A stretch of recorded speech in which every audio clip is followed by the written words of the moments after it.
এই প্রকল্পের কিছু সারসংক্ষেপ আমি তুলে ধরব। আমাদের এই কার্যক্রমটির নাম উপানুষ্ঠানিক শিক্ষা ব্যুরোর বিশেষ কার্যক্রম কার্যকর সাক্ষরতা ও ব্যবহারিক কর্মদক্ষতা প্রশিক্ষণ। আপনারা যারা জানেন না তাদের জন্য আমি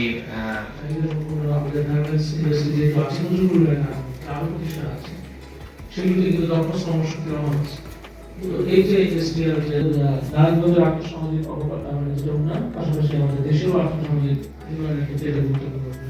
প্র্যাকটিক্যাল যে ক্লাসগুলো হবে সেগুলো আরো তাদেরকে ইনভলভ করে এই ঘাটতিটুকু যেটা আছে সেটা কিন্তু পুষিয়ে নেওয়া সম্ভব। আপনাদের 6 মাসের মধ্যে বোধহয় প্রায় 3-4 মাসের মধ্যে হয়েও গেছে, এখন আর মাত্র 1.5 মাসের মতো সময় আছে, 1.5 মাসেরও কম আছে। এই সময়টাতে যতটুকু পুষিয়ে নেওয়া যায় এই কাজটা করা দরকার, এটা একটা বিষয়। এবং বাচ্চাদেরকে আমার বলবো যে যেহেতু একটা সুযোগ সামনে এসেইছে, আমরা কিন্তু এই বয়সে আসলে জানি না কোথায় গিয়ে দাঁড়াবো। তাদের বয়স কিন্তু 14 থেকে 24 বছর। যদি এভারেজ আমি 20 বছরের যারা তাদেরকেও ধরি, জীবনের মাত্র 4 ভাগের 1 ভাগ কিন্তু এখানে গেছে।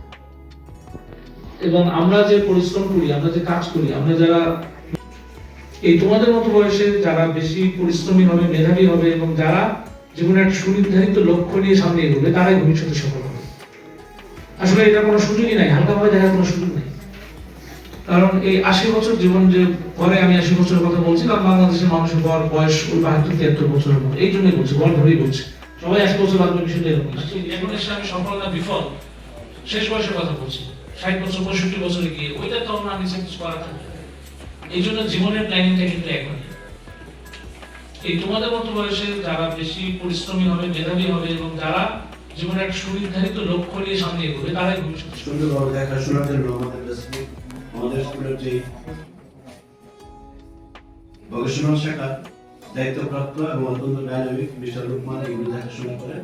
আর এই কাজগুলো আমরা যথাযথভাবে করতে পারতেছি কিনা এটা দেখার জন্য এই জেলা প্রশাসনের পক্ষ থেকে এই যিনি গেছেন